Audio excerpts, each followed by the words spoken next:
The 1960s was a pivotal decade in the history of the United States.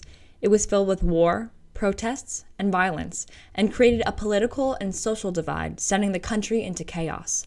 But it was also a decade of expression, love, and working towards peace. Sacred Heart University's Theater Arts program is taking an opportunity to explore the historical movement and how it is still relevant today with their spring main stage production of Hair. And I think young people in particular are really concerned about a lot of issues and maybe don't feel like older people understand their perspective. And I think that you can definitely see that in the 60s generation of college students. As a product of the hippie counterculture of the late 1960s, many of the musical's songs became anthems of the anti-Vietnam War peace movement.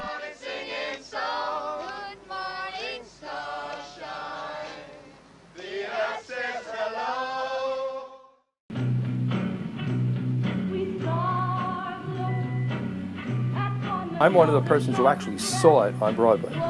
All of it was during its first year or so, and it was absolutely different and a sensation. The musical's themes include war, racism, drugs, sexuality, and nudity, making the piece controversial for the time. Whenever people talk about Hair, the first thing that always comes up is the word controversial.